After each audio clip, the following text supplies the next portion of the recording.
Good evening and welcome back to the Conservatarian Exchange on the Liberty Block. We are currently hosted by the Department of Eds, by Dick, and we have a special guest coming to us, I believe, from Texas by the name of Mr. Good, Ken Good. Ken, if you could introduce yourself with the 30-second elevator speech, that'd be great. And I know people are itching to talk about something. Sure. My name's Ken Good. I am an attorney from Texas. I specialize in bail law. I've written articles across the country on what is good bail reform, what's bad bail reform, mostly, and on the issue of criminal justice reform, what works, what doesn't work. I'm married. I have to another attorney, and we have two daughters. That's the 30-second summary. Okay, and your interest is pretty much criminal law. But it's mostly criminal justice reform law, the bad stuff, soft on crime policies in our urban areas and how those have actually increased crime and actually hurt the very minority they say they're trying to help. You ever been to a place called New York?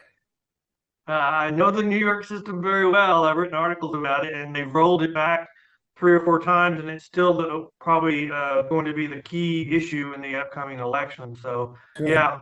I'm in New York, but Ed has been in New York for a little bit now as well, coming back to New York, and he's got plenty to say about that. Anyway, I know everybody, I was about to say something horrible. Everybody wants to speak about the Charlie Kirk tragedy. I know that. I know we got all kinds of feelings, so we will let people express those as well as thoughts if they can collect them in the aftermath so quickly after such a horrible incident. So, I do have a quick question for Ken, if we can. You talked about the impact on of those reforms on the very communities that they're supposed to help. But what about the impact on the actual youth offenders by not taking them under, giving them maybe the harsher punishment as kids to set them straight before they get into the more significant crimes? One of the things they started these soft on crime policies and that these soft on crime DAs adopted were we're not going to treat minors as adults. And then some states, even I think New York's one of them, they passed statutes to prohibit that.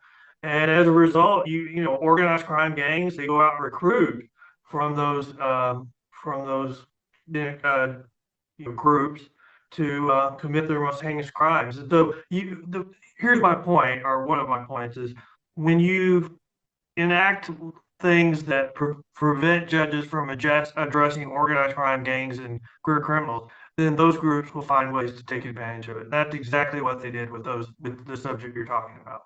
I don't think that I think it's a little bit of a misnomer to use the phrase soft on crime. That might have described the left 30 years ago in the 90s and the 80s and 70s.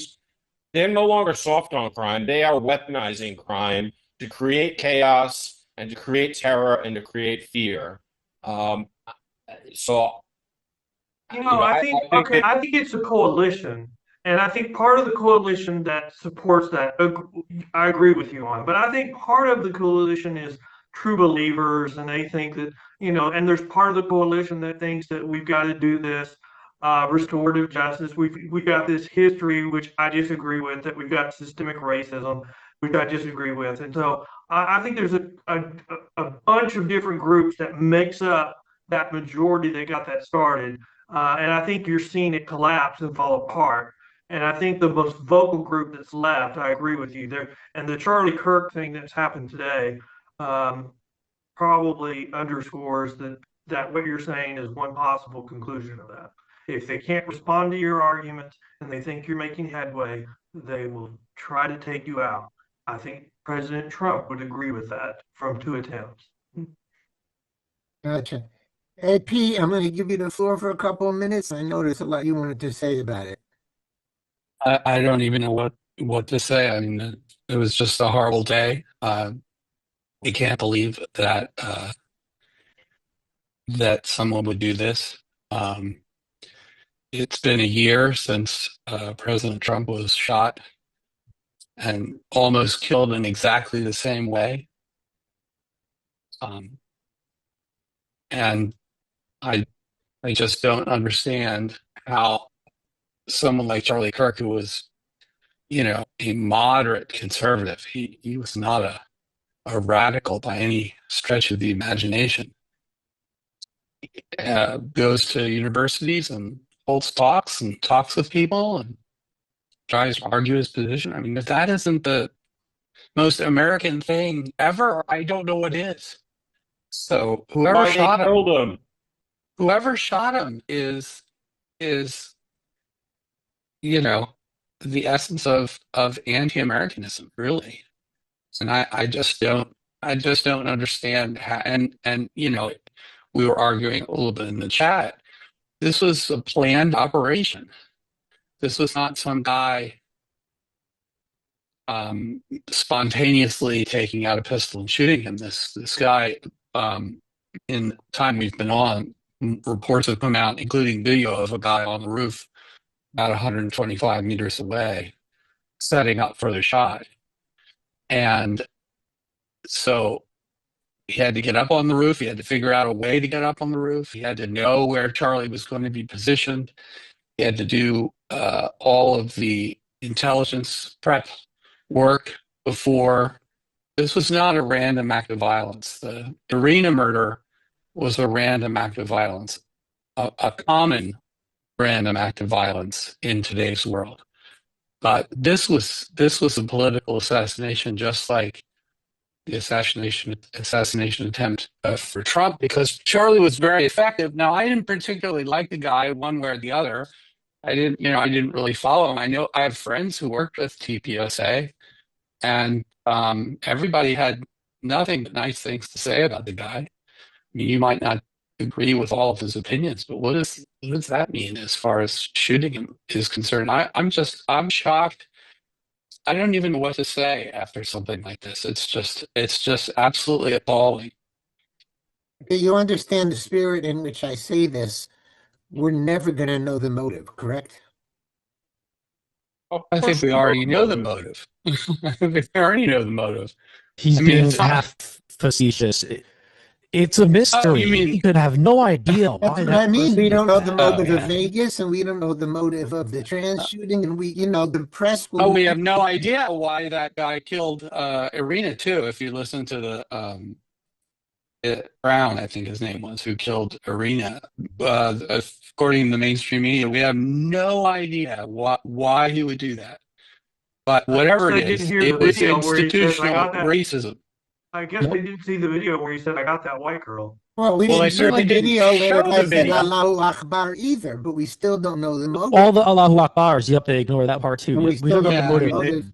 motive. They don't show the video. I don't know whether they It's a haven't media seen it. fight, and how the media is already spinning this Charlie Kirk thing. Already, people. Can I say Republicans pounce? And some of them are You're saying pouncing. I was just Republicans gonna say will that. pounce. If you guys know Dan Bongino, if you follow Dan Bongino, I think one of his great contributions was Republican pounce.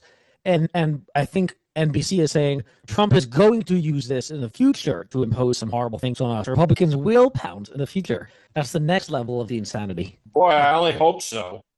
If only their accusations were true. Well, we'll get a lot of rhetoric, I assume. I mean, again, 3 hours ago, the big story to talk about was the Charlotte murder, and that's now kind of faded. Will either of these two make any change for real? I mean, there's so many angles to both of these stories. Well, I think right now you see the Democrats running scared. I mean, as quickly as they came out to denounce political violence, they're running scared because they're the ones throwing the seeds or sowing the seeds of political violence. I mean, every time I hear Trump is a threat to democracy, I'm like, no, he's a threat to Democrats. That's the only threat he is, and thank God he's a threat to them. Well, this sort of terrorism in the modern world started with the left in the French Revolution, and then morphed, went east to the Soviets, and then back from the east into the Middle East and to the West with the terrorism in the 60s, and then more terrorism now. And I think that terrorism as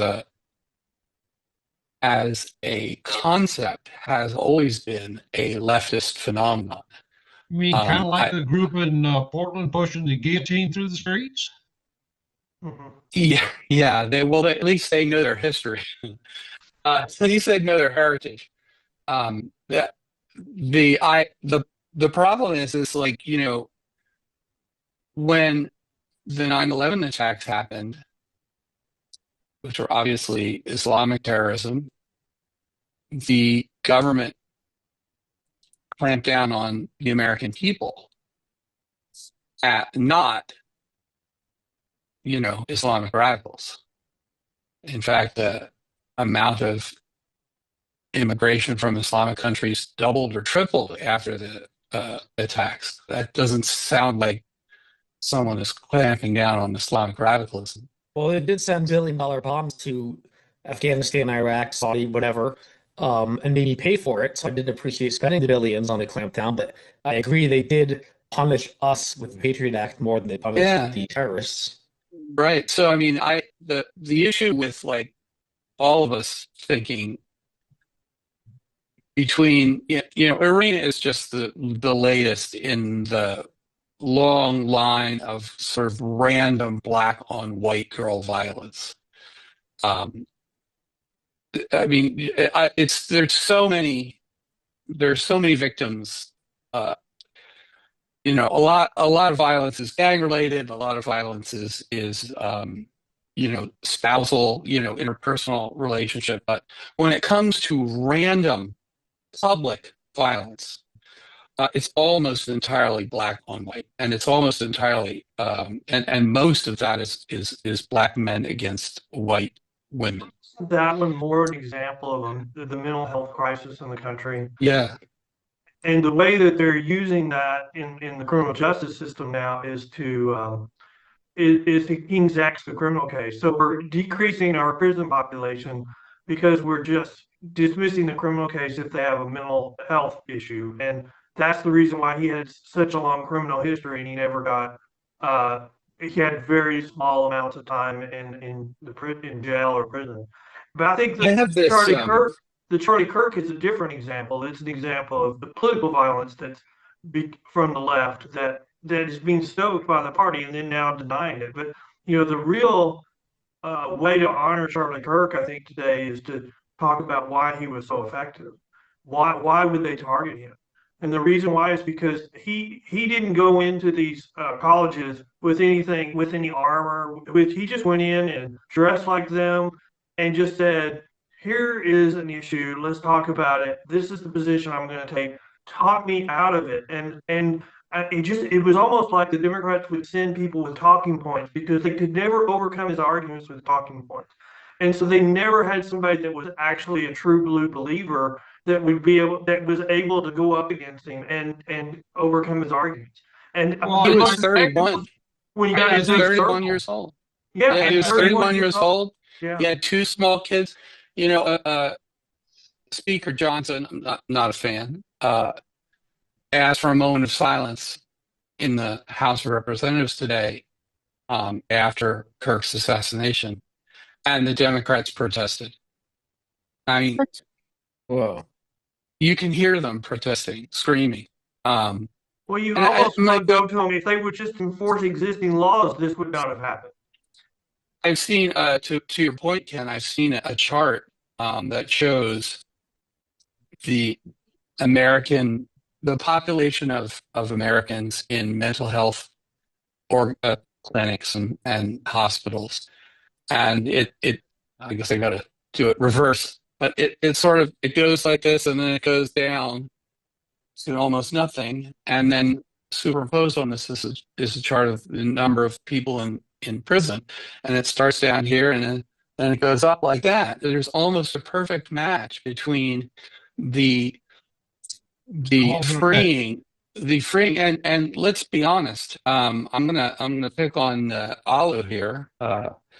It was libertarians who said there's no such, Thomas Sass, who says there's no such thing as mental illness, and you just got to let these people go. And what they ended up doing is going into our prison system where they're not treated, they're not helped. I'm not saying that this guy Brown who murdered Arena should be coddled by any stretch of the imagination. He needs to be locked up forever. But on the other hand, it would be nice if he had gotten help, 14 arrests ago rather than now. I'm really glad you brought up those charts because I think we get the criminal justice system gets criticized by the number of people in prison, and that's the best response is if you want to know the number of people in prison, you've got to also count all the people that have mental health issues that we're keeping in prison because that's the cheapest way to house them because we got rid of our insane asylums. But I think we got rid of them not because of libertarians. We got rid of them because we weren't funding them. And people, I mean, whenever a county or a state needed to cut their funding to make it up somewhere else, they were cutting their funding. And so they were being run in squalor. We had people that died from starvation. They were not, I mean, it was just dirty places. And so class action lawsuits probably are what took them down. But that wasn't the solution. And now putting them all in prison, that's just the only option at this point. They should not be on the street. And so this criminal justice reform era that we've gone through, and I think we're coming to the end of, is saying, well, we should King's X when they have a mental illness because they don't need to be in prison. There's nowhere else for them to go. Until there is, that's where they should go.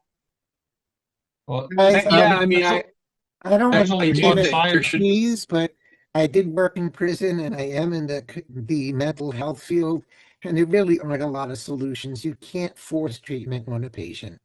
And even Well, you can't unless you keep the hammer of the criminal justice system on them to say either go to get treatment or we will send you to prison. they're back in jail.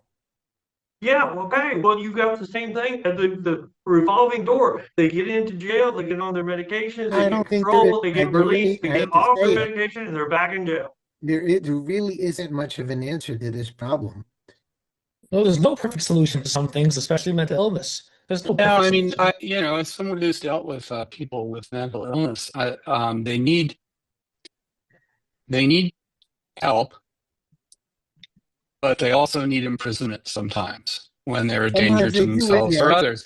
And the issue is, there are people, the medicalization of everything in our society, I think, has taken a turn in the sense that it says there's no such thing as evil in the world. There's no such thing as a person deciding to be deliberately malicious and do something evil. It's all, it all must be mental illness. But there is a difference between someone who's psychotic and someone who is evil. And, the psychotic people should go here and the evil people should go there. And Even the Bible teach that we're all sinners until we're saved by grace. So we start out evil. I mean, that's the problem. I mean, we have the reformers saying, well, these are basically good people. They're all going to come to court if we just tell them to come to court. No, we're all basically evil unless we decide to turn towards God. And so these reforms are just based on, a terrible premise. Guys, Well, listen, until you wipe out 90% of the psychology and psychiatry profession, turning any of this over to them is just going to make it worse. My Absolutely. experience in prison was as a social work intern in a wonderful place called Patuxent Institution. I don't know if anybody ever heard of it. And it was a psychotherapeutic milieu prison set up by the state of Maryland, where if you got into their program, you could be there for multiple murders, multiple life sentences, play the system, and be out in 3 years. And the whole system worked to play the game. The therapists and psychologists and psychiatrists were mostly liberals who loved to play the game. The prisoners knew exactly how to play the game, and the whole thing was just a disaster. And it imploded because somebody on a work release raped some woman, at which point the Maryland legislature all got together and said, we didn't know we had such a program. Who let that happen? As politicians do. Yeah, well, I remember when I was a baby taking the first of the criminal justice courses in college. One of the reasons for punishment is incapacitation. There's rehabilitation and stuff, but some people do need to be incapacitated, meaning life in prison or maybe even execution, which I'm almost willing to come back around to coming back to supporting it as a libertarian. I disavowed it years ago, but because the government makes some mistakes, and even one mistake is too many when it's death. But I'm with someone like seeing Brown killing Irina and the others. I'm almost willing to have a discussion of if it's on video and they're not disputing who it is, not even appealing the conviction, we can go ahead and kill him probably. So I think some people, I think Dick and Ken and everyone was talking about psychotic versus evil. I do think there's some evil, not having mental illness. And I barely even know Thomas Saz. I have one of his books in my Amazon cart, but I haven't even read any of his stuff, so I don't know anything about him. He had but- a tremendous effect in the 60s, Okay. to be honest. What was You called can't the blame myth me of for mental I illness. didn't even know the guy, He was a and nut. he's older than me. I But was yeah, I think some teasing people you, do Alo, believe they're fascinated. as the Yeah, I mean, he resident was a anarcho-capitalist. So I you can was blame me kind of for everything, teasing you. huh? Yeah, Yeah, but I yeah, mean, no, it's fine. you know, we can lock up psychotics forever, but then under what law, under what system? It really Yeah, is. so they're psychotic. They go to mental home with thick walls and gates. But and how do the you keep them there people forever? in the problem prison. with That's the that, problem. no constituency for that. So there's going to be a high level of Yeah. fraud. No. There's going to be a high level of kickbacks. I mean, it's just going to run abound because there's no constituency for that for people to follow. There's also, I don't know about you guys, but I mean, I'm wealthy, but not independently like, Musk or something. Who wants to fund all of this? You guys want to fund all of this to the tune of $50,000 a year, $100,000 a year per person? How much is your family's life worth? Well, we're already funding it. I'm sorry, Stephen. We're already funding I think it in prison's prison. cheaper than the hospitals. My problem is Yeah, the this, hospitals is are like, expensive. That stuff's expensive. Yeah, I'm not what saying we're a doing, hospital. but what we're it's, doing right now with the prisons is cheaper than building insane asylums. I mean, yeah. and have And staffing. we don't want to pay for it either, let's be honest. No. Yeah, there are lots, going back to what Alice said, there are lots of theories of justice. It's like, what is the purpose of incarceration, right? Or, is it to punish someone? A lot of people think it's to punish them. And I'm not one of those people. It's God's job to punish them. So And the other thing is to rehabilitate them. Not my thing either. I think that the purpose of incarceration is segregation. Right, It's protecting like society.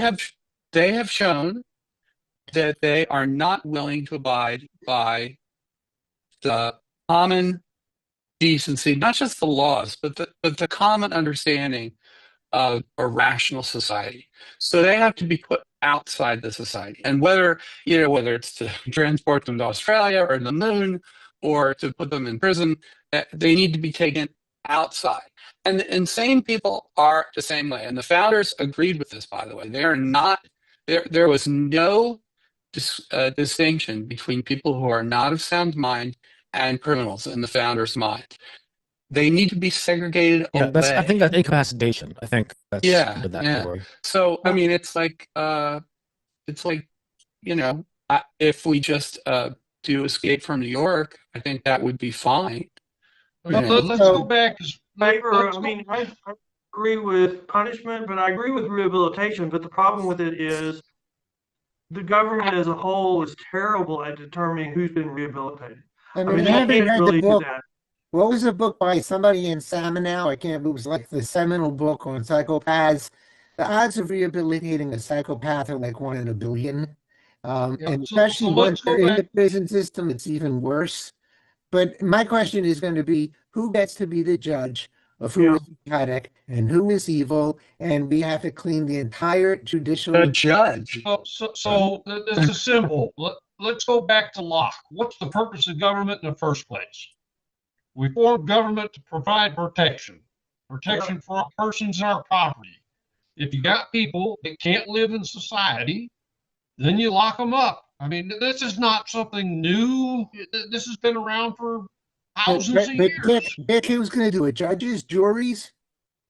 A jury. Look in the jury Old doesn't West, we had posses that would do. We'd have, they go get them, find them, and then kill them. I mean, They were very different Americans.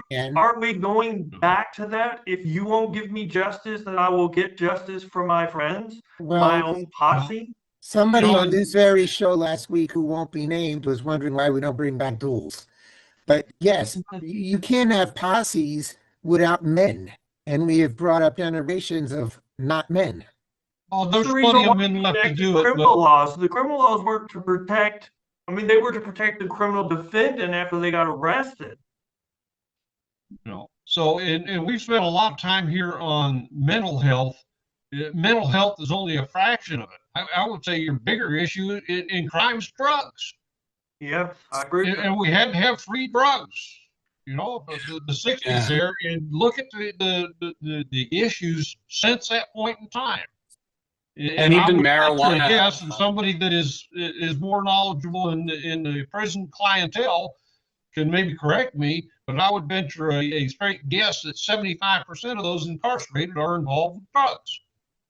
Well, but The Brown's interesting brother, thing is, I mean, no, it wasn't Brown's brother. I mean, I agree with you on the drug issue. I mean, I have a sister who had a car accident. She broke every bone in her face and started a 30-year prescription drug addiction. I tried to get her put in jail when I was a very young attorney and I had no money because that was the poor man's rehab. And all this criminal justice reform, bail reform has really taken that option away. And so the families, poor families, no longer have the poor man's drug rehab. And so we're losing a generation as a result.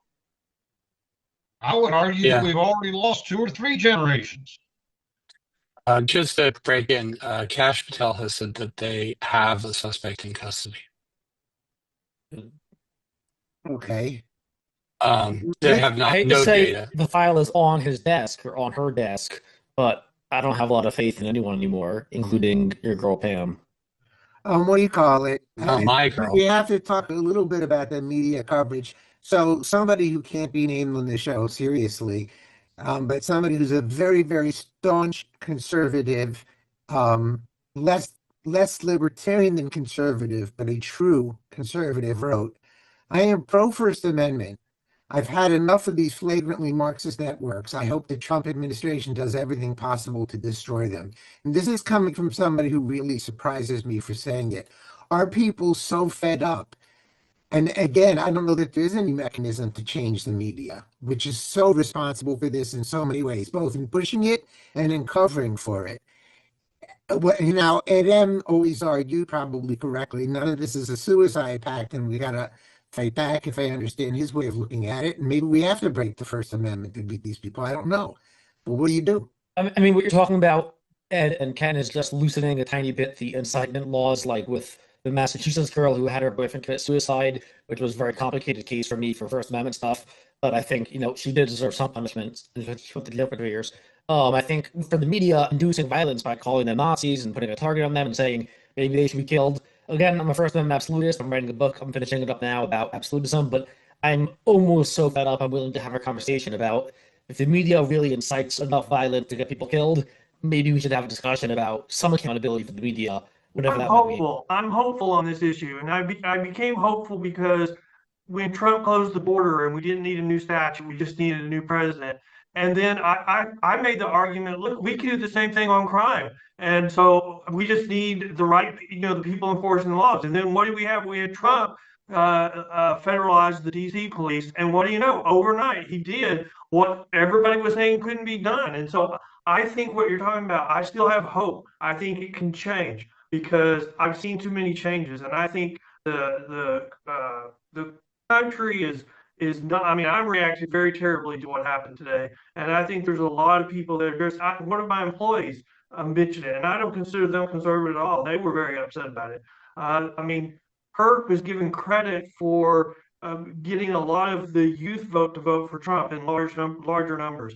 So I think this is going to sit very poorly with the same people he influenced, and I know it's going to sit poorly with all the other conservatives. So I'm hopeful that there can be change without being radical. Yeah, I mean that's the basic idea of conservatism, right? Is gradual reform rather than a revolutionary change. And I think that the people who want Caesarism essentially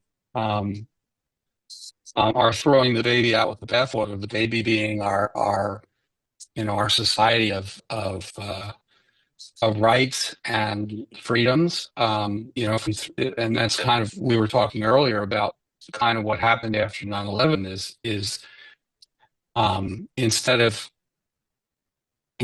preventing Muslim extremist immigration because it was an immigration failure, And instead of punishing the Saudis who funded the terrorists, we punished normal everyday people, normal everyday Americans who are now spied on and tracked and Set the and stage so for what happened with Trump.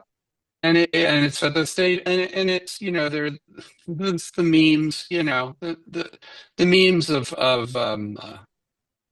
there was one about the arena murder, as there's a photo of the murderer and stabbing arena and then three other black people around it, and it race swept all of them, so it's just a white guy and a bunch of black people and to Netflix under it, and like, yeah, I mean that's kind of it, and that's kind of been our ruling class, and if our ruling class is bad, the European ruling class is worse. Is they have race swapped everything. They blame Christians for Muslim terror. They've blamed Jews for Palestinian terror. They've blamed whites for black crime, and everything gets twisted by the media. Now, if there is some constitutional way to destroy the mainstream media, I'm in favor of it. But like Alu, I don't want the government to be. I mean, if there's That's a some sort of slippery slope. subsidy, if there's some sort of subsidy we're giving the mainstream media that keeps them afloat, then yeah, take that subsidy away. Absolutely, 100%. Well, how Which often he how did. you hold the mainstream media accountable? You get Yeah. rid of the laws that protect them from Libel, yeah, embarrassment. get rid of New York Rid Times all versus those. Sullivan. But even when that, you you have walk to you have to out be and- care. I mean, you got to be careful about that, because when you start talking about language being insightful, then where does it end? Because they can go Well, after us for our podcast right now. Well, it's hate. Right, we were deplatformed, exactly. The lawyers Come among on. us will show that incitement is something that's imminent, not something Right. that Yeah, when you is say that go is shoot that guy. go That's shoot that different. guy now. That's a different story. So I mean, that's the thing. I wish there was some. I mean, we live in a free society where liberty is dangerous. we know Mike, that. right before you got on, I was saying I'm a First Amendment absolutist, and I technically argue I'm the only one in the world who's the absolutist on it. But that being said, I'm almost willing to have a discussion on these media companies like NBC, CNN, saying, Kirk and Trump and people like you and me, Mike and Alu, are, such radical Nazis. They're horrible. Maybe we should kill them, and wink and a nod, and let's go kill them, inciting violence, and then we're killed the next day. Should they be held accountable in some way? I don't know, maybe, but I'm at least willing to talk about that now, whereas I was not recently, because listen, it's all out war. I mean, some principles unless there's a call to action, I don't see how you can do that. So Well, okay, when you just- hear They'll use it against us. I But know. let's let's make an analogy in the criminal justice reform. The biggest argument from the other side is we need to get rid of qualified immunity for the police. And the problem is, if you get rid of the qualified immunity, who's going to be a policeman? Because any activist group that has any money can fund litigation to play games, and then it's a jury question. And so this is the same issue, I think. Well, wasn't it John Adams who said the Constitution is made only for a moral and religious people? And that ship sailed decades ago. And so, as a people, and I include whites as well as migrants and blacks in this, I think we're no longer a moral and religious people. So what is left? It's Caesarism or communism, and I don't want either. I don't want either. But isn't the next country after a democracy in the development cycle, isn't that always a dictatorship? Yeah, Caesarism, basically. Yeah, that's and for the same reason that Caesar took over. Caesar happened to be. I point to Caesar as a good dictator because he was a good dictator, but he was a dictator. There are plenty of bad dictators, like good dictator Pinochet, good dictator, but there have been plenty of Franco, decent dictator. But in the history of humanity, almost all of them have been bad. Now, has the media caught the gun control since Kirk was killed, or they haven't yet? No, not yet. I'm not going to advocate anything, but this is just an observation. You don't use the legal process to fight a war, and the left has declared war on us. So all this talk about the First Amendment, the Fourth Amendment, how we deal within the Constitution for dealing with this threat that's within our borders, in my opinion, is beside the point. There are people that are making war on us that are completely okay, not just with individual violence, but with systemic violence, coordinated violence, and the criminal justice system is not the place where that problem is going to be solved. So what do you, what, So tell us how it's going to be solved, Ed. Where's the place? That's the problem. I'm not going to say anything more. That's as much as I want to say. I get it. No, I mean, the ancient Greeks, the Romans rather, Republican Romans had this idea that they would,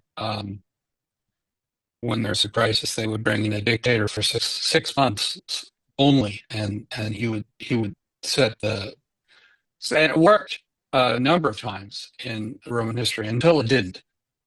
Like all things that work until they don't. And again, I'm not advocating for dictatorship, but there does seem to this crime is down from its 2020 high, but random crime is still and now political assassination is still a serious issue, and that has to be stopped. I mean, it has to be stopped. The crime is part of the violence. It's not just the targeted assassinations. Crime has been weaponized against us, and it's deliberate chaos. It's deliberate chaos. Absolutely correct. I think it's more than that, but that's definitely a big part of it. And it's time for Trump to stop talking about what he's going to do in Baltimore and what he's going to do in Chicago and what he's going to do in New York. He's the goddamn president of the United States. We are being attacked on a daily freaking basis. It's time that he deal with the domestic enemies that are attacking us. So apparently he just won the court case in California that he can bring federal troops in, which is what he lost a few days ago, I believe, correct? We got a stay from the Supreme Court, I think yesterday, of that ruling. I mean, Ed, there's a difference between the violence that's going on in cities versus the political violence of the sort that we saw today with Charlie Kirk. Right? I mean, Trump can order the National Guard into these cities to fight crime, but how are we going to stop some assassin who I heard was like 200 yards away, or the assassination attempts on Trump and that happened that we still have a lot of answers to? Let's just go back to what we were talking about on this podcast 5 minutes ago.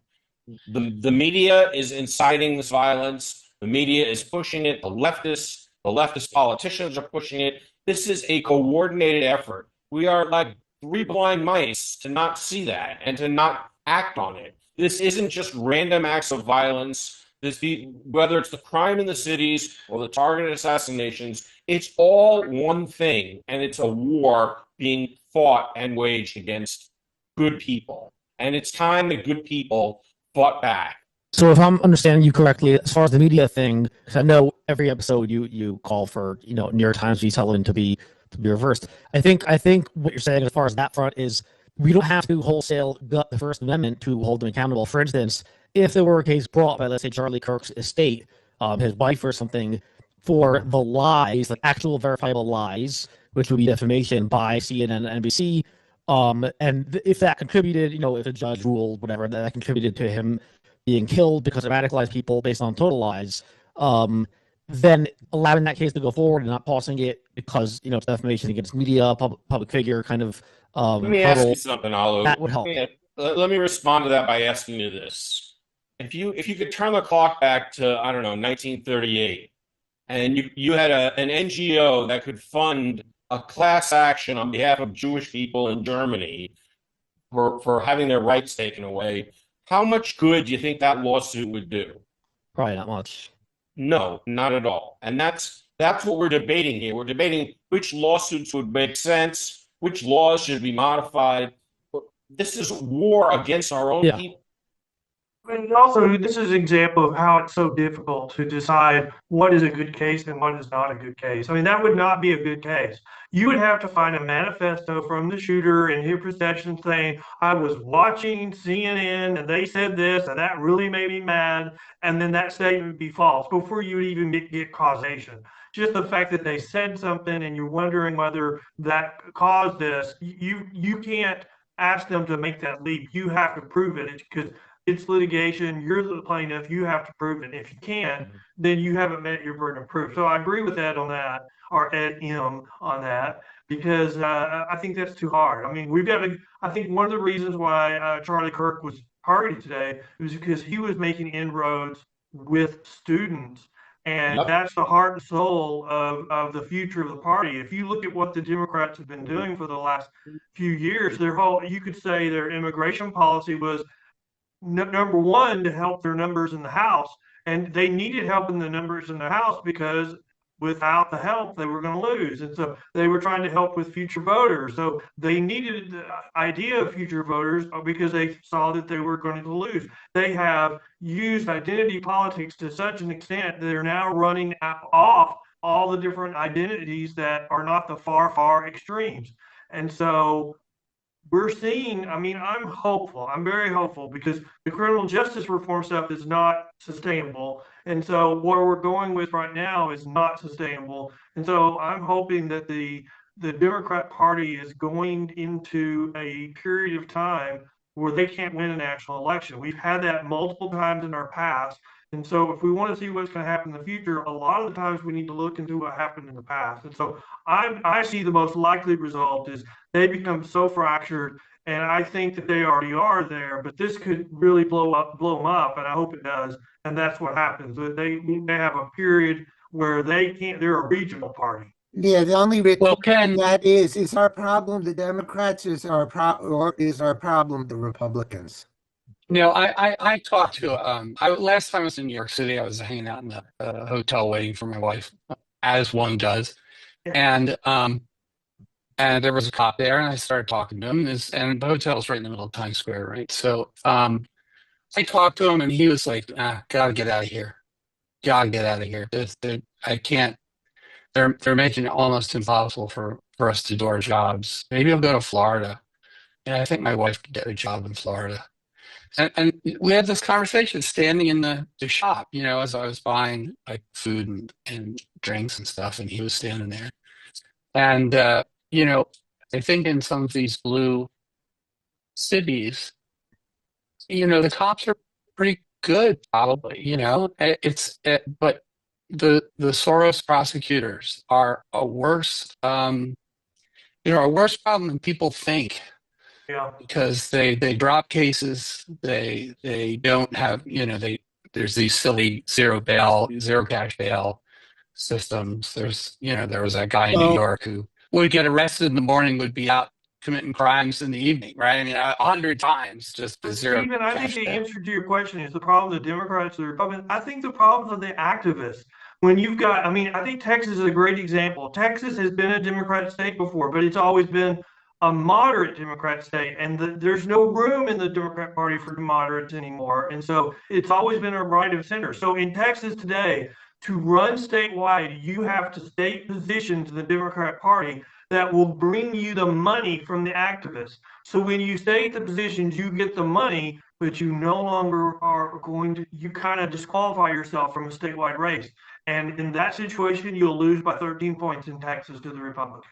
Unless it's somebody that the public doesn't really like very well, like Cruz on his last election. He won by 5 points. Okay, so let's see. And the proof will be in the pudding. What are the Republicans in Congress going to do after the? I think we all know that. Nothing. Well, and then now the proof. The problem. No, and Powell, you're wrong. They're going to talk a lot about concealed carry reciprocity, like they did years ago, but they're going to do nothing. They're not going to talk about concealed carry. They're going to talk about it. So if we look at absolutely not. If we look at these are all state issues. The reason why you see the Democrats freaking out today is because what's the most important thing right now? The midterm elections next year, and they are freaking out and running to say how great they're just infuriated by this. because Where they are they know how freaking this out? will I'm not impact seeing them. them freak out. Oh, you look at their responses. They are. Their responses are all strong crime. We shouldn't have violence. They're the ones that are saying Trump is a threat to democracy. I mean, if you're a threat to democracy, you kill them. Come on. So, I did a I paper spent- for the folks trying to push the Convention of States. That's what it is, Convention of States. And if we look at this, what's going on right now, there are 25 red states in this nation. That's 50 electoral votes. Then you look at population and what's happening right now. Democrats have already gerrymandered as far as they can go. And that's why they're losing their mind, because Republican states are one by one redistricting. Missouri did it today. My Missouri's problem doing it. is Florida is is that- going to do. Florida is starting it. That was just announced, I think, this morning or yesterday morning. But Dick, there are states like the Dakotas that are 90% Republican, if not more, in the legislature, and they still are dominated by Democrats. So I'm But they not aren't sure anymore. redistricting is going to solve I the think problem. it would, I think it would be easier if we had 10 or 15 more Republicans in Congress to pass yet another tax cut for, the banks. But I don't think it would be easy to settle this problem, which is essentially a state problem, right? These are all state problems. And they're not even state problems, they're city problems. They're blue city problems dominated by professional politicians who are grifters mostly. I mean, have you ever I seen? don't agree, Ed. Sorry, Well, go ahead. yeah, I don't agree. I mean, yeah, of course they're race hustlers and grifters and whatnot. I mean, it's like they're Al Sharpton, but like 30 years later and somewhat less smart than Al Sharpton, um, and they're criminals are their constituents. There was a big march in Washington D.C. the other day against Trump stopping all of the crime. There was a Exactly. march. There was a march, Right. and it was all Karens. It wasn't black people, but black people are happy. It was That all was these the upper rent, class that was the white the rent a crowd. That's the rent people. I mean, that wasn't a Yeah. true protest. Yeah, no, of course it wasn't. But like, come on, I mean, who is marching in favor of more crime? Yeah, murder, yay, carjacking, Well, the yay. people, that's the It's whole crazy. point. The people aren't marching for it. This is a coordinated effort by Democrat elites to make war on this country. That is what's going on. It's not a local problem. It's a coordinated effort against the United States of America. Okay, And Ed, it's going to take a federal response. I agree with you on that part, but how does that tie into New York about to vote in Mamdani? And I don't know if this will change that even by 2 votes. The cities are voting for what they're getting. Okay, well, if Mondani wins, Trump needs to send in the National Guard and protect people from the violence that's coming. And we need Why? to work to get. Why should he? Let them die. Why them should do he? what they want. Why I'll should tell he you, protect them you want from- a constitutional reason or a practical reason? No, it's a political question. Why should Trump go in and save them? From Why what they should- vote? Because it's part of the United States of America. So what? And when Trump took his oath of office, he swore to protect the United States of America from all enemies, foreign and domestic. These are domestic enemies that are making war on the United States of America. No, if That they is vote, if something they vote, if uniquely they vote for a unique Mamdani, they obligation of the president. no, if I they think you're vote for looking at the Mamdani, they get what they deserve. And the You're looking people at should Mamdani. leave. They You're should looking at leave. They should Mamdani vote wrong. Go Galt. I think if Mamdani I- wins, it's a sign of desperation on the Democrat Party. He got elected because of desperation. We need somebody to fight. And I think that Dividing- guarantees the Republicans win in the midterm and win the next national election. Mike, if But- we were talking about socialized medicine and economic policies, I would agree with you. The dividing line is that they have now weaponized violence and crime. And that is a direct threat to the individual rights of every citizen of New York, whether you voted for it or not. And the president has an obligation to protect all of us. Article 4, Section 4 of the Constitution says the federal government guarantees a Republican form of government. That doesn't mean direct democracy. It doesn't mean you get what you vote for. It means the federal government guarantees that individual rights are going to be protected in every state. That's what it means, and that's why the federal government needs to respond to this. And like, what does Mondami really advocate? Like government grocery stores? I mean, that's been tried. That's not going to work. I mean, he's not going to do anything. Yeah, I mean, we expect that the crime will ensue. Yes, we're expecting to see the Londonization of New York if he gets elected. So when that starts happening, the Chicagoization. Okay, when that starts happening, you have more of a case of what you're saying. But the Chicagoization and that's racial crime, and in Los Angeles, that's also a racial crime. Different race. Most of the crimes in the city are. But if you start importing Islamic rape gangs, then it's a different thing. I could solve like 85% of violent crime if you guys are interested to hear my brilliant idea. Okay, go. And I don't even have to be as radical as Laser, and I'm going to use less F words. I know it's never been mentioned before by anyone ever, but people who commit a lot of crimes are very often repeat offenders, meaning those who commit murder, a lot of them have done bad stuff in the past. Obviously, there's a lot of data on this. Ken probably has the data right there on his desk. But like literally, if people who have been arrested and convicted of like 5 violent crimes, if we just put them away for 10, 20 years, wasn't that 3 strikes and you're out? No, California's 3 strikes was withholded because it wasn't about violent crimes. It wasn't about like weed and drugs and crap and stupid other nonviolent things, and it was a ridiculous system. No, it was felonies. Anyway. It was felonies. Felonies. It's not that way because talking about weed could be a felony. I'm talking violent crimes. If you're convicted of, I don't know, shooting someone, raping someone, killing someone, let's start with those. If you're convicted 5 times, go to prison for life. You know what I mean? Simple 3 strikes or 5 strikes, but not retarded like California. Make it with violent crimes, not all felonies, just violent crimes. Yeah. This guy, how many convictions did the brown guy have? I think 13. Convictions or arrests? Arrests. Most of those were dismissed because of his. But he'd spent at least 5 years in prison. Yeah, so a few convictions for like armed robbery and stuff, which should be a few decades in prison, but whatever. But also he was currently out on bail, on PR bail, for what arrest? Some other crime, right? Yeah, a substantial crime too. Yep, so it's interesting he gets PR bail. It's like if anyone in the world is not trustworthy to show up without even like a bail, that's interesting that it's him. Guys, more because of his mental health, everything. Guys, can I switch up topics since we spent the whole show on this, even though it's a good topic? Can we talk about, if you guys think it's important, what's going on in Poland? I don't know, I'm not there. Yes. In Poland, you mean the attack by the drones? Some of the drones intended for going to from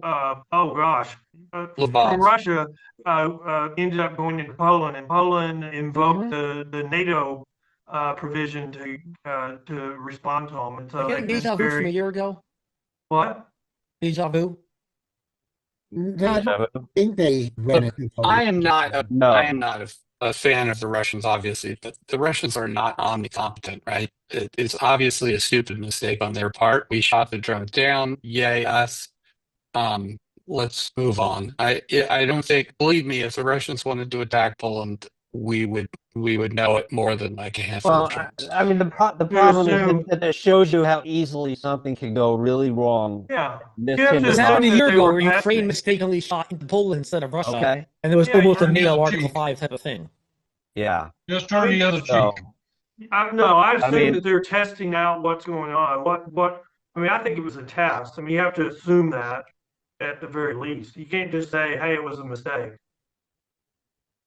This is the whole thing of the fog of war. You know what I mean? Like, it's hard to decipher what the truth really is. I mean, I shared that New York Times article. I read through it, and I'm trying to have a healthy degree of skepticism because I'm not sure if we really know what the truth is. But the one takeaway I have is this is still a dangerous situation. We talked about this Ukraine and Russian war for a long time now. Our views on Putin and everything are clear, but you know, there are times where I really, really waffle, and I think he's just being a real damn thug. Um, but I don't see an end in sight to this right now, and that kind of troubles me. That it's just a matter of time before something goes really wrong here, and this escalates. Well, I think Trump's gotten a lot of criticism here, but I think that he should get a lot of credit here because he's threading the needle. He's trying to get peace with someone who really doesn't want peace and willing to Well, that's the whole thing. sacrifice millions of their own men to get more territory to save his own skin. And so it's not, I mean, so I think Well, Trump is doing a masterful job here and he's not getting credit for it. I mean, that's just my opinion. I don't know. I mean, I think right now really he hasn't pushed the ball downfield much at all. He met with him, nothing really came of it. Um, But it so hasn't I escalated to don't. involve Europe. It hasn't escalated to involve the United States. He's pushing for peace. He's slow pushing the sanctions. They're going to escalate, and he's trying. I mean, thread the needle to because escalation on its own could cause devastating results and escalate the thing itself. So I I think mean, he's doing a great job. We I don't shouldn't know what the criticize. hell Putin. I don't know what Putin wants anymore. You know what I mean? I Putin mean, wants to somebody. revive Soviet Union. Mhm. Now he I've been does. saying that for months. For years. I've been I still don't disagreeing agree with with you. that point of view, but for some reason he has an incentive to keep this war going. Does he have an He's incentive to keep it going, or does he have an incentive to keep it going to preserve his skin? He didn't have an exit strategy. I Yeah, don't. I think there's a strong I think there's a strong point to what Ken just said. Is there he is under a lot of pressure. I think from inside Russia, from his own war hawk, Hmm. who have an expansive view of Ukraine war and want at least all of Kherson and Zaporizhia. And I think he realizes that you know Ukraine's running out of men, but also he's running out of men without a general mobilization. So he's got people saying, "Yeah, yeah, general mobilization, general mobilization. Let's mobilize the entire society, take all of Ukraine." And then he realizes that all the smart people have left, if not all of them, and the brain drain is continuing because the borders, unlike the Soviet Union, are not closed, and they're all moving to the stands, and then from them there to Dubai or Mexico or some of these other countries that will let them in. And so he's got this huge brain drain and body drain on the one hand if they keep the war going, and he's got all these generals and ex-Soviet spies and whatnot who want to keep the war going, and he's kind of caught in the middle of this. And the thing about the United States, if we don't want to fight him directly, and I don't think we do, we have to give him some sort of exit with dignity. And I hate saying that because I don't like Putin, but if he doesn't get a victory of some sort to claim to his people, then he's going to be murdered like all the Well, other I think Soviet. what I'm saying is what Trump has thought, but I think as we get further along and Trump and more sanctions go into effect, I think Trump is going to get away from that. And so you had your opportunity for saving face. Now we're going to get any way we can without engaging you militarily. Yeah, I wonder though. I mean, I have this argument all the time with people, even the people I work with. I think our military capability against the Russians right now is substantial, and that is not even taking into account any mobilization on our part. I realize that we didn't have a whole lot of success against the Houthis, but we certainly had air superiority over Yemen with F-18s, which are not. Excuse me, I have to take this call. All right. Militarily, we can put Russia away in a conventional war. But if we go in there, and Putin starts getting his It's butt gonna be a kicked, conventional it war. will go nuclear. Well, but also we would lose elections. We lose domestic elections if we do that. So I mean that's off the table. That's what the Democrats want, because that would have a reaction, and that puts them back into control without having to moderate. The Democrats have been pushing this war. But they have been pushing the war funding of it, but not us getting involved ourselves. Understand? They would like for the Republicans to do that. They'd like them to do it right now because they would love that for the midterm election. Because there would be Well, the backlash that would be huge. it depends on the context in which something like that would escalate. Look, the only way the public would support it is if Russia attacked us in some way. I mean, look at our history. I mean, if it, yeah, You attack us before we attack you, and it Right. would have, but then the support would be short-lived. we're not going to do anything unless he goes after a NATO country, and then we're forced. Well, I would question whether that would even be enough for the public to support it. I mean, if they went after Poland, I don't know if the public would support it. And I mean, we could probably survive the next election in that scenario, but I don't know. It would be hard. Maybe that's a great point because Well, the media can the spin it. Democrats wouldn't have much of an argument given they're the ones been beating up Trump about saying we wouldn't support our NATO allies. Dick, with all You know who due the Democrat respect, media with all due is? respect, the media will flip on a dime. They will say And just no because NATO Democrat attacked will us, have ever we said join that. the war. Democrats are So they're out there. We have to defend Ukraine, but if a NATO country gets attacked, Yes, Mike. The media can say that to their face. Of course they can. but I don't know. All I those don't know. up ones. Listen, They don't I'm as talk out of cynical both as sides of anybody, their but mouth. They talk out of both sides. you know I'm as cynical as anybody, but I don't know that the public is going to turn around and buy that. I know. Let me go to Qatar for a minute because I'm curious if anybody agrees with me. Full disclosure, Ken, I am an Israeli citizen. Obviously, I'm Jewish. I have certain strong opinions about Israel, which may not be shared by everybody, which is fine. So Israel attacked Qatar, I believe, yesterday and maybe hopefully killed some Hamas not good people. I don't really have a problem with Trump not loving it. I don't have a problem with his coming out and saying he didn't love it, whether he knew about it or not. I have a lot of problem with his statement being unilaterally bombing inside Qatar, a sovereign nation and close ally of the United States that is working very hard and bravely taking risks with us to broker peace, does not advance Israel or Americans' goals. I got a problem with that. Now, I'm not a big W fan, but W at least mouth the words, you're either with us or against us. How in the world can he say Qatar is a close ally working hard to broker peace? How about kick these terrorists out of their country, which is what we demanded. I believe that's why we went to Afghanistan, isn't it?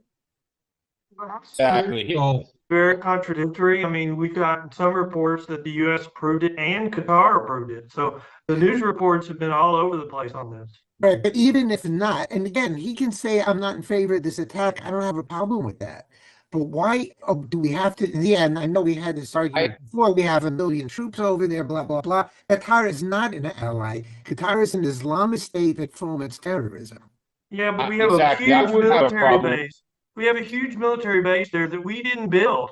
We gave them the plans and they built it and completely paid for it. And we moved in and gave them billions of dollars of improvements we wanted. And they did those and paid for them as well. So we have a huge base in Qatar that didn't cost the United States a dime. I got it. And I think we should Okay. send our foreign policy to the highest bidder. And if China offers to build us a base, in Taiwan, if we give them Taiwan, we should do that too.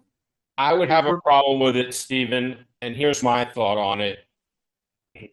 Rather than say, if you're going to say that Qatar is a sovereign country and you're opposed to bombing a sovereign country, why aren't you opposed to that sovereign country harboring terrorists?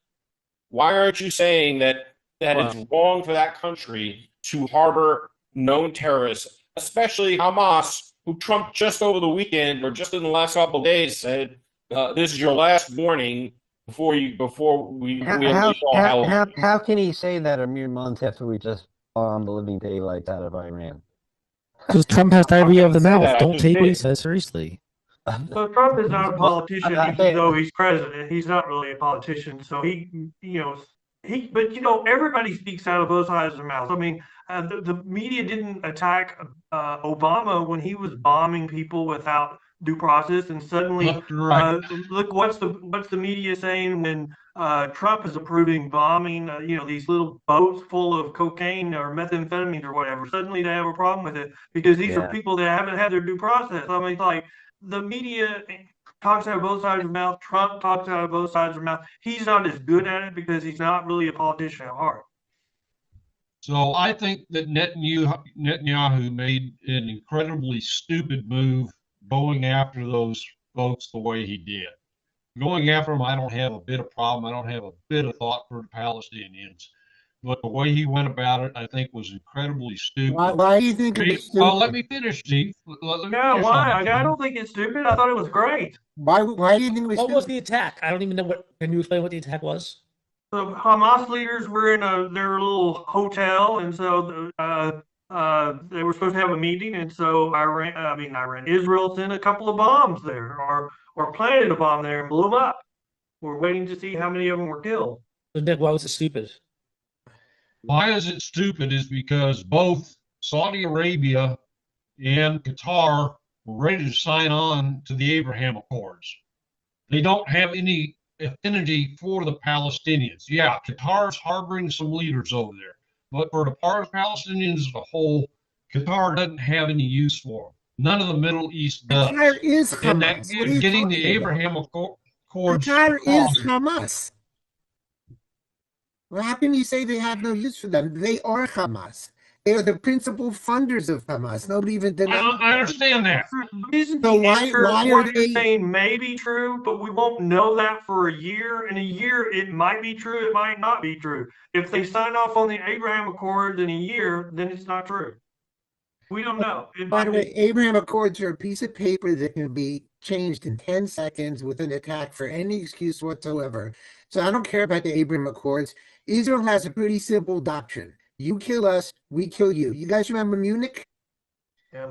And Israel said, Yeah, we're going to get every single one of you, and they got every single one of them. I don't think that's a bad thing. But again, is this different than W saying, what did we do to Afghanistan? Please remind me. Was that better or worse than what Netanyahu did to Qatar? I don't have an opinion on that. I don't know about better or worse, but equally justified. Okay, but we leveled Afghanistan. Netanyahu broke one room, didn't even ruin the building, from what I understand. So why can't Israel say you're for us or against us? Give us these guys 2 years later, my friends. 2 years later, give us these guys, or we're going to take them out. I just find it kind of hypocritical. America can, Israel can't. And to tell me Qatar is working and risking things to make peace, what have they done in 2 years? All they had to do was simply close a few hotel rooms, and the whole thing would have been over.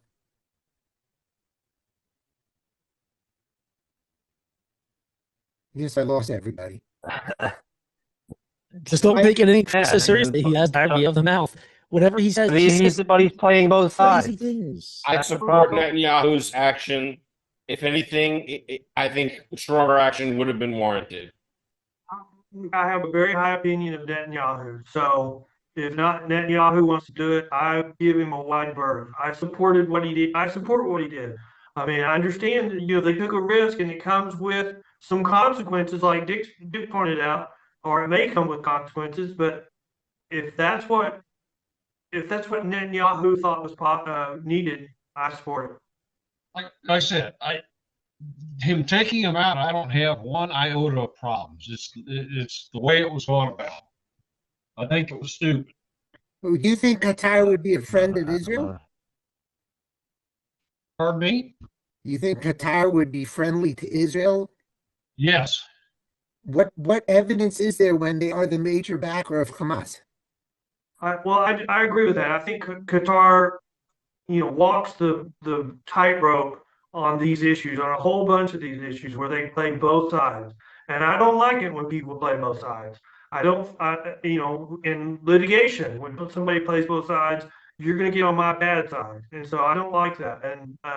And so maybe that's where Trump's coming down too. But I think when he's making his most recent statement, he's playing to the public.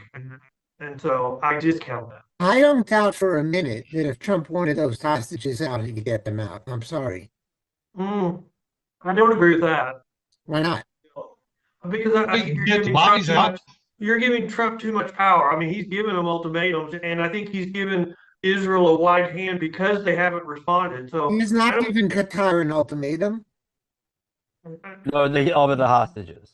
Qatar is holding the hostages. Qatar is Hamas.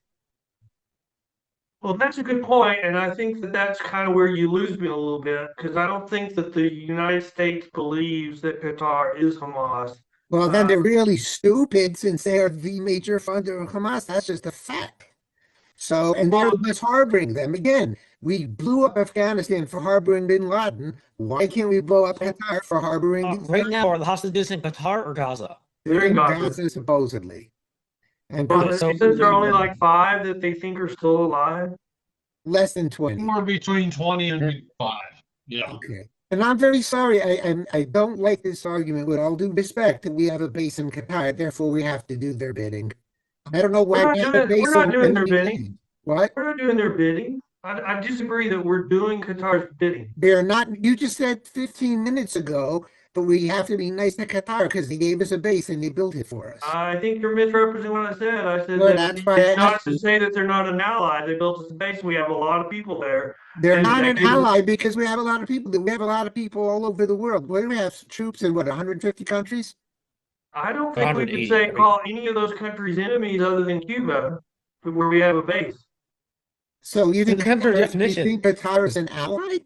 Is there Do you think they're definition? an enemy, or do you think they play No, I both think there's a sides? space in between. I think they're an there's a enemy. space I think they fund terrorism, and I think the only smart thing George W. Bush said, which he himself did not believe because he was busy sending his buddies back to Saudi Arabia, but the only smart thing he said was, "You're with us or you're against us." And Qatar is not with us.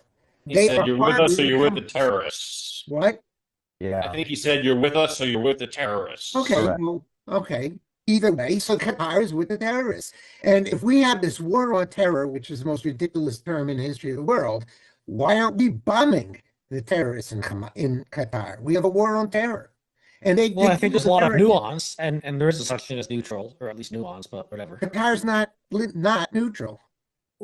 I'm not an expert. I'm not going to claim to be an expert on Qatar. Well, they're not We neutral. are They putting harbor pressure the on terrorists. Qatar. I mean, I think we are putting pressure on Qatar. They've been mediating, and we've been working with them. So I My would say friend, it's we put pressure on Iran for 444 days or something. That's not pressure. Pressure is we get them back, you're off the map. And they would have responded to that, which is why the hostages were let go and Reagan was inaugurated. That's pressure. Pressure is not let's keep talking while you're torturing to death. The bad thing is Trump has been making empty threats since he Yeah, got he's elected been years ago for a while now. to Hamas, saying there will be hell like years ago if you don't let him go. He said And that like he back hasn't- in March. Back in March or so, he said something. That's He the drew problem, making empty the red threats. line, and there Did you was have no the red map? line. Let me ask, Saturday. let, That's on let me my ask two of you. Let's put you in Trump's seat right now. What are you going to do? You want to know what I would do to Qatar? Publicly, Yeah. public. I would start moving my troops into a friendly country. you know, How are you one of the going to reasons why free Qatar the hostages? I'm I sorry? mean, it could work. How are I you mean, going to free the hostages?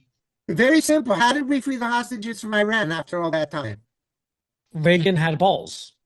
Why did we give up the hostages from Iran?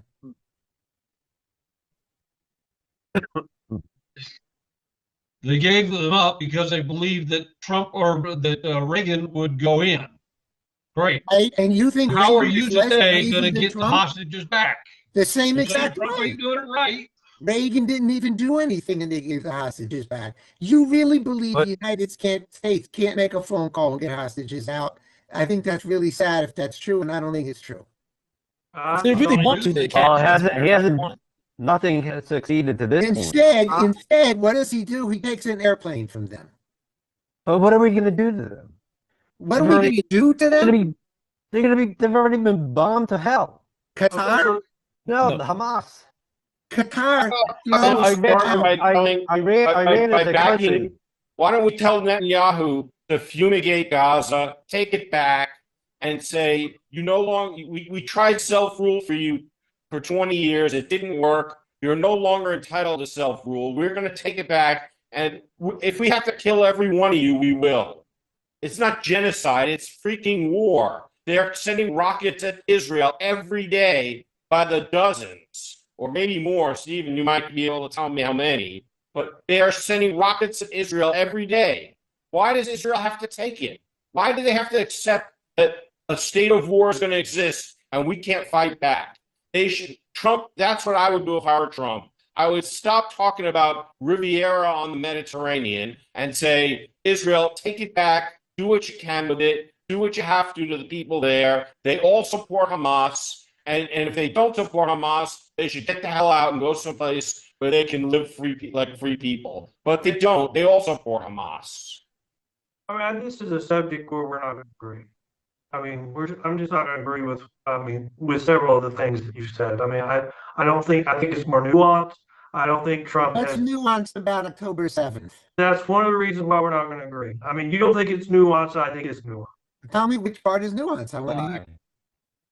We've already discussed it. I don't think it's as easy as black, it's not as black and white as you think it is. What isn't as black and white? Why? Why? I don't think Trump can make one phone call and get hostages released in Hamas. No, but that's what I'm asking. You're saying I don't think he has that much are power. you saying that Israel was to blame for October 7th in any way? No. Oh, Okay. You're just saying that Trump doesn't have the power. I'm saying I don't think it's as simple of an issue as you are. nobody has that power with Hamas because they're not rational beings. Dick, that is absolutely not true. That is absolutely not true. If they weren't rational beings, they would not be staying in five-star hotels, stealing billions and billions of dollars from their people. They are 100% rational. No. Just like murderers are rational and don't want They to. made a critical mistake because they thought when they did that attack that other nations would step in and help them, and they miscalculated and they didn't. I'm talking about the leaders of Hamas who have not risked one whisker on their head, sitting in Qatar in fancy hotels, living off billions of dollars. They're very rational people. Ken, the whole world has supported Hamas, even if they haven't sent troops in. This whole Israel is committing genocide. Netanyahu is a war criminal. Yeah, Israel is hated more now than 3 years I know ago. what they're talking about. Well, That's what's yeah. What my point was that Hamas thought when they did that attack on October 7th that would bring other countries to support them and elevate the war, and that Kill would be Israel, the start of the like, end. yeah. Yeah, kill Israel, bring them all in, and that's where they miscalculated. I It don't didn't quite disagree work, with the yeah. other comments you're making. I'm just saying that when Hamas did that, they made a miscalculation and they were wrong. And what's happened since then, great, I'm glad. But the comments you made, I agree with that too. So anyway, to answer the questions about what can Trump do, again, someone like Laser, theoretically, if there was someone named Laser, and he wanted to, make a hypothetical, he would say if Trump really wanted to, he would send in 1,000 Navy SEALs and Green Berets to Gaza, and 2 days later, everyone in Hamas would be dead, and the hostages would be back here, ideally alive, and then, everything is fine. Well, here's the problem with that. You could send us in. You could send the SF in. You could send the SEALs in. And yep, they could take out every bit of Hamas. You would not get the hostages, whatever are left alive. What you would get is bodies. What are we getting now? In the Dick? discussion. What are we getting now? But you What are have we getting now? you've got half the Israeli population that says that's not an acceptable answer. Wait, but here's Stevens, what you're forgetting is you're critical of Trump, but imagine all of everything that's happened if we had a Democrat president. I mean, we wouldn't have a green light to do anything. I mean, Well, I think we'd all agree it'd be a lot worse. if it were. it would have been awful. Yeah, I mean, yeah. Listen, Trump is arguably the best president for Israel in history. Nobody is denying that. But still not that good. I mean, But listen, he's very good on many, many things. I'm not saying very that. good. I'm just saying that to say Qatar is an ally is an absolute ridiculous lie, Yeah, because but it's putting a lie to all of American policy since 2001, which was all based on how Ed just worded it. You're either with us or you're with the terrorists, period. Israel would not have been bombing Iran if there was a Democrat president. Of course not.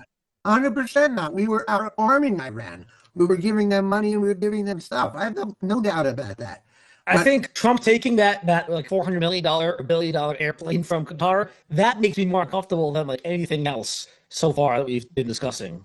That was really weird, and I had a lot of issues with that. Well, I don't have an issue with that since I mean, we've done that in the past before. I mean, it's not What like we it was some taken? new thing. What have we taken from the past from other governments like that?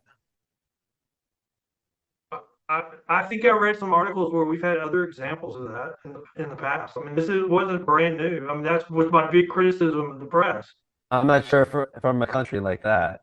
I don't think so. Maybe from an ally. Yeah, we took the Statue of Liberty from France. I don't know. This goes back to Ed's contention that Trump believes that we just create economic prosperity and everything with these countries, that everything's going to be a kumbaya, and it just doesn't work that way, you know. So now he's got no choice but to And by the way, what kind else of can Trump play do to both sides Qatar? of the issue. Excuse me, how does Qatar support itself? With computer chips? Oil? Oil. And Trump could put them out of business very, very quickly by just pumping more oil. Just like he destroyed Russia that way by pumping more oil, he could get rid of OPEC. America, I believe, has more oil than almost any country in the world, correct? Okay. It's amazing. He stopped. That's the current estimate. Okay, and now we're not even talking about nuclear power about when we have an expert. So could he destroy Qatar? Yes. And So Saudi Trump doesn't believe in that. I mean, he's not. I mean, he's not going to do that. He's the sorry? anti-war. Trump is the anti-war president. I mean, I would say Iran is the exception, but he didn't go in. Well, he did go in with a plane, but Trump's not going to do that unless you've got strong arguments in favor of that. No, I that's don't not think he should go to who he is. war with Qatar, but I think he could collapse Qatar and he could say, I will collapse your economy. Well, that's what he said to some of these other countries that were fighting, and he claims Tariffs. he solved all these 7 wars around the world. You know what I mean? Well, he he just deserves apparently credit. hasn't been able to solve the 2 biggest ones. He deserves some credit. Come on. I mean, He these two deserved a countries lot that of went to credit. the Ken, he deserves Yeah, a ton of absolutely. credit. Are you kidding? This is a show that is 1,000% thankful that Trump won the election. And I say, at Trump at his very, very worst beyond anybody's imagination, thank God we don't have Kamala Harris. So nobody's questioning is Trump good. Trump's very good. But I don't think he's right on certain things. Of course. So Well, when I'm looking at somebody, I'm looking at their net value, and I think his net value is there's no very question positive. about that, Ken. Very Yeah, positive. we're all with I you. mean, I've been saying for a while he's the best president in the last 100 years, but that's still a really low bar. Well, I think we probably about had 3 in the last 100 years. you know, it's funny. I heard that Coolidge, Reagan, Trump. somebody said that Reagan, and I don't know if this is true or not, that Reagan quietly thanked Israel when they bombed the Osirak nuclear reactor. I know that publicly they made a whole bunch of statements against it. I had not heard that Reagan secretly thanked him for it. Did anybody else hear that? No. I think I heard, I think that rings a bell for me. So It rings the bell that we had a lot of countries secretly happy that that was bombed. right. Now I have to tell you, I happen to believe, and you don't know my opinions of Netanyahu, which are rather complicated. I happen to believe that Trump is more right-wing on Israel than Netanyahu is. And I think Netanyahu is the one sabotaging. I think Trump has given him permission several times to do what he wants. And Netanyahu, my line about Netanyahu, he's the best speaker in the world and doesn't believe a word he says. And Netanyahu is the guy who knows fine. That's actually what I believe about this. Well, I don't think that's his. That's not the way I perceive him. I'm an Israeli citizen who listens to Israeli radio all day still. And Netanyahu, he's the best they have by far. People always ask me that. They don't have anybody close to him, but he still does nothing. He talks a lot.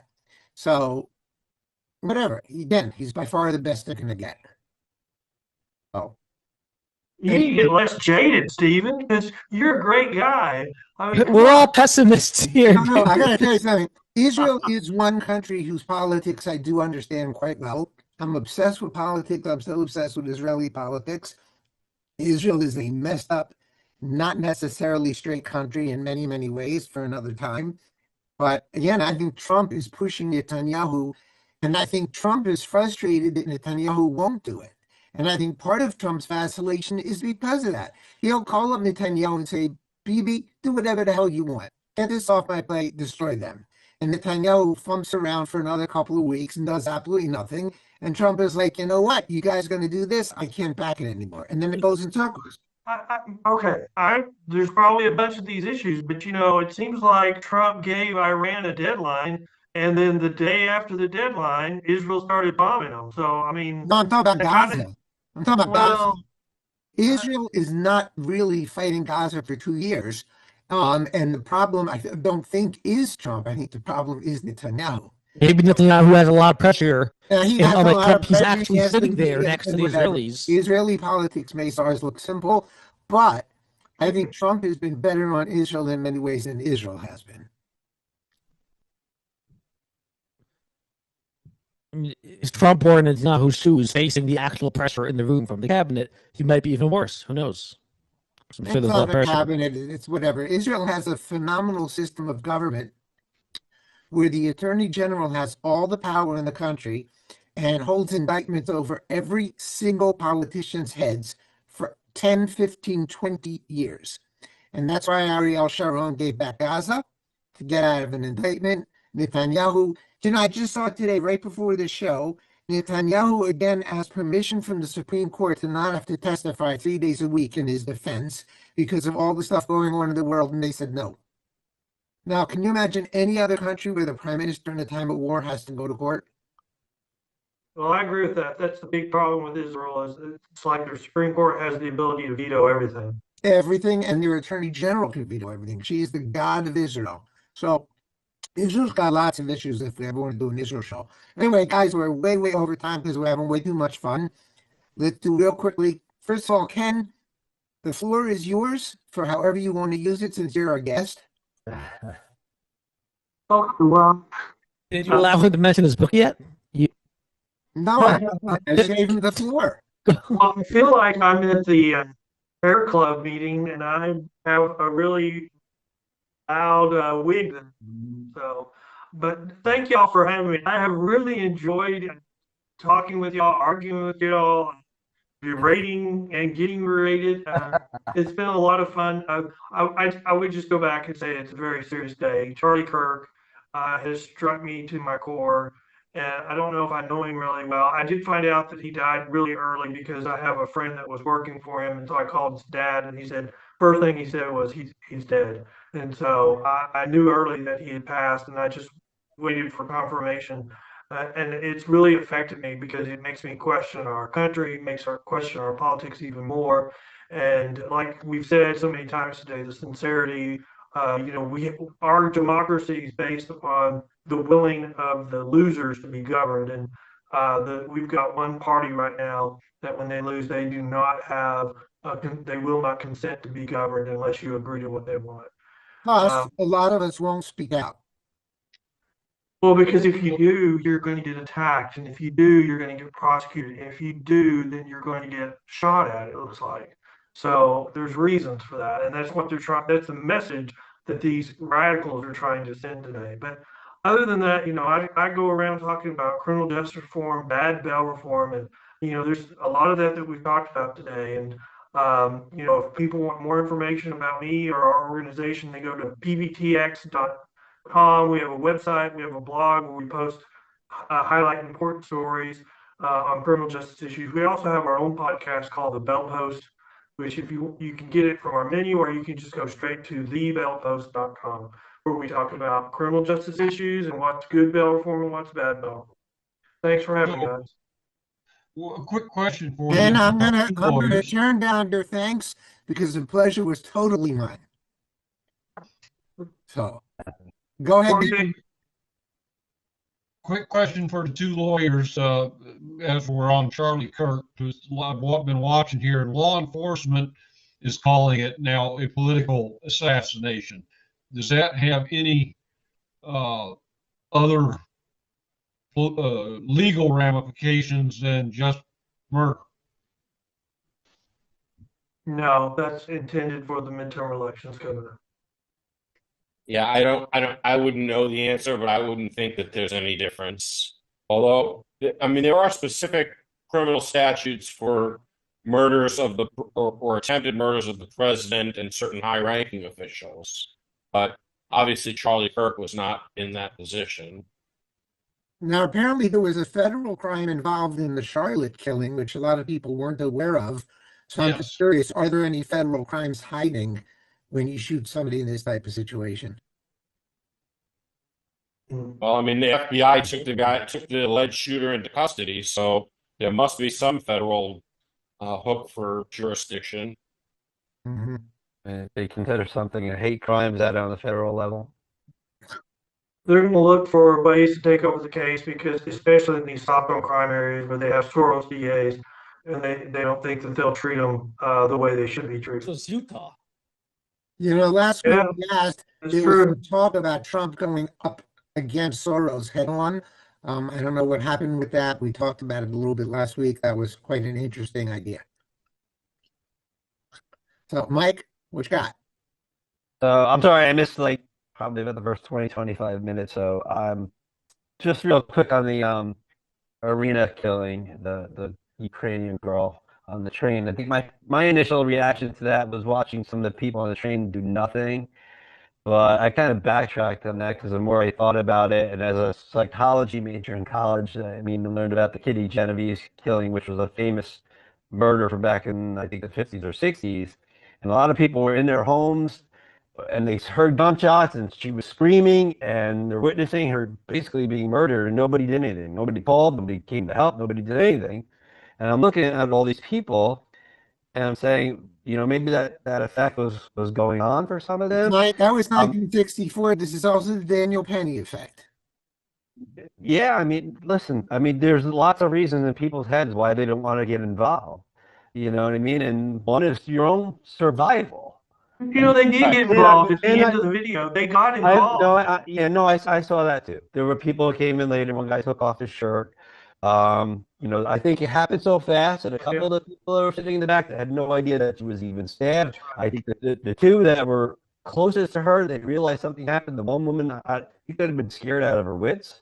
But I think, again, it's hard for us to put into our shoes how if you live in these crime-infested urban areas, your only goal every day is just get the hell home and be alive. And so I have to give the benefit of the doubt. I don't want to, judge them, prejudge them without hearing what some of these people had to say and what was going through their head. Also have to be concerned that they're next.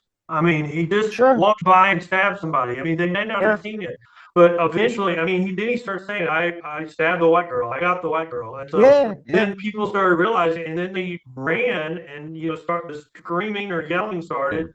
And I mean, it was just so fast. I'm not critical of people's reactions when something happens that fast, especially when you watch it, they are jumping in and showing compassion really quickly. And I mean, at that point, nothing could be done. I mean, listen, I don't know what could have been done in Charlie Kirk's case. If we have a better idea what could have been done and what led up to the fact of the Ukrainian girls killing. But it shows you that, we need to have the right to freaking defend ourselves. Yeah. No matter what the situation is. And there was the other recent killing too it was in a school. I mean, all these stories come at us so fast it's hard to keep up. But I'm saying, the left cries gun control every time there's one of these mass killings. Well, what the hell's a gun-free school zone? That's gun control. You got it. And where do these people go every freaking time? They go to where there's no resistance, where they know no harm is gonna come to them. And it's shooting like monkeys in the barrel. Listen. Well, then you've got Parenthetically, I think that there was a school shooting in Colorado today too. But go ahead, Ken. Well, I mean, there was a Democrat congressman today on a podcast saying that the job of the police was not to stop crime; it's just to investigate it and solve it after the fact. Yeah. So, I mean, Isn't that a Ken, are you Supreme sure he was Court a Democrat, ruling? not a libertarian? That was a Supreme Court ruling. no, Texas, it's they don't not. have to stop crime. They don't have They a duty to have stop to crime. step in. They don't have a duty to put themselves at risk. But I mean, that's one of the functions of being present is to discourage crime. That's one of the jobs just from being there. So anyway, I mean, to Ken's point, obviously the Charlie Kirk thing, I mean, it's sick to my stomach. I mean, it reminds me of Breitbart to an extent. Obviously, he wasn't killed. I heard that today Hard too. attack. It's just it's a big loss because he was a brave, gutsy, freaking guy to go into the college campuses and put himself out there, knowing how vicious some of these people could be. It's so sad Um, because you remember all the times Coulter was driven off a stage and Ben yeah, Shapiro was driven off a stage. And so right. many of these people. Yeah, and And listen, I said it in the chat. I mean, I worked for Americans for Prosperity, as you guys know. I went to countless rallies on the Hill here in New Jersey, Tea Party events, you name it, and it was open. But now, if all that kind of stuff was in going on now, I'd have second thoughts about going everywhere, just like I have as second would your wife. about going. I have second thoughts about going into New York City. I don't want to go into New York City now. I don't want to go to Times Square. I feel like I'm putting my life in my hand. So, that's kind of where we are, unfortunately. But we should have the full right to defend ourselves. And it's sad that all this stuff came up. I was almost going to talk about foul ball the other day and what happened at a baseball game, but There'll I be a guess we're little beyond chance that. for that. Okay, Ed, take us home, please. I I can't tell you guys how much I cried this afternoon after hearing the news. Actually, my first reaction was absolute rage and anger. I was finishing up a training at work, and my son, who wanted to join us today but is apparently not going to be able to, uh, texted me that Charlie Kirk was shot. And then all of a sudden, my phone started blowing up with all sorts of messages, including our little private chat. And my initial reaction was just absolute anger. This was a guy who didn't hurt a fly. He was a gentle giant who was resolute and firm, but in no way mean, never hurt anybody. And like I said, I started off really angry, and then within about 2 hours or so, the anger started turning to grief. I was a little late. That's why we're pushing a little late on the show. Uh, I, I almost couldn't get a hold of myself to do the show today. Not that I would ever think of skipping, but it took a great effort for me to pull myself together. I've had the TV on without sound, but with closed captioning during our show, and I've seen all sorts of tributes to Charlie. One in particular sort of caught my eye as we were going. Uh, it was a clip of Rush Limbaugh uh, explaining his meeting with Charlie when he was first setting up Turning Point USA. I guess probably around 10 or 12 years ago. And he was just so effusive in his praise of Charlie. And he said, I don't want to jinx this, but he looks like somebody who could really be a great person. And just knowing what Rush meant to me and knowing what Charlie Kirk has meant to me, I almost started crying on the show. Um, Charlie not only touched me, but my son, who is a very apolitical kind of person, knew him and didn't know him personally, but knew him well from TikTok and from all sorts of videos. Like I said, he was the one. My son was the one who gave me the first notification, and Charlie Kirk touched so many people and touched the right people in the right ways, and it's just a devastating loss to me, and not just a devastating loss, but as anyone who's listened to this entire podcast can hear, I feel like it's an act of war against all good people in America. This was not just the murder of Charlie Kirk. This was a declaration of war on everybody on this podcast and all people that think like we do.